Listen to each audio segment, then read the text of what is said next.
Պողոս առաքյալի առաջին թուղթը Կորինթացիներին գլուխ 12: Մեկին հոգուց տրված է իմաստության խոսք, մյուսին գիտության խոսք նույն հոգուց, մյուսին հավատ նույն հոգուց, մյուսին բժշկումների շնորհ նույն հոգով, մյուսին զորավոր գործերի կարողություններ, մյուսին մարգարեություն, մյուսին հոգիները զանազանելու շնորհ, մյուսին տեսակ լեզուներով խոսելու շնորհ, մյուսին լեզուների թարգմանության շնորհ, բայց այս ամենը միևնույն հոգին է առաջացնում և բաժանում յուրաքանչյուրին ինչպես որ կամենում է։ Ինչպես մեկ է մարմինը և ունի բազում անդամներ, և մարմնի այդ բազում անդամները բոլորը մեկ մարմին են, այնպես էլ Քրիստոս, քանզի մեկ հոգով մեկ մարմին լինելու համար մկրտվեցինք մենք ամենքս, թե հրեաներ, թե հեթանոսներ, թե ծառաներ, թե ազատներ, և բոլորս էլ այդ մեկ հոգին խմեցինք։ Այսպես մարմինը մեկ անդամ չէ, այլ բազում։ Եթե ոտքն ասի,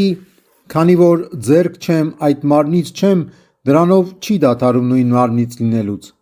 Եվ եթե ականջն ասի, քանի որ աչք չեմ, այդ մարմնից չեմ, դրանով չի դադարում նույն մարմնից լինելուց։ Եթե ամբողջ մարմինը աչք լիներ, ուր կմնար ականջը, և եթե ամբողջ մարմինը ականջ լիներ, ուր կմնար հոտոտելիքը։ Բայց արդ Աստված դրեց անդամները, նրանցից ամեն մեկը մարմնի մեջ ինչպես որ կամեցավ։ Իսկ եթե ամբողջ մեկ անդամ լիներ, ուր կմնար մարմինը։ Բայց արդ բազում անդամներ կան, սակայն մեկ մարմին։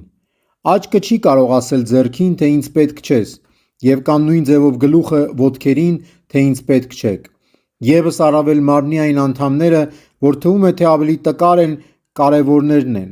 և նրանք, որ թվում է, թե մարմնի համար ավելի անարգ են, առավելագույն պատիվ ենք անում նրանց, և մեր ամոթույքները առավել ևս անհրաժեշտ է պարկեշտությամբ ծածկել։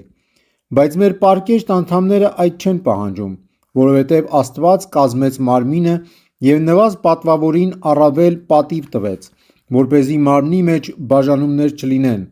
այլ որպեսզի այդ անդամները նույն հոգը տանեն միմյանց նկատմամբ։ Եվ եթե մի որևէ անդամ ցավ է զգում, նրա հետ ցավ են զգում բոլոր անդամները, և եթե մի անդամը փառավորվում է, նրա հետ ուրախանում են բոլոր անդամները։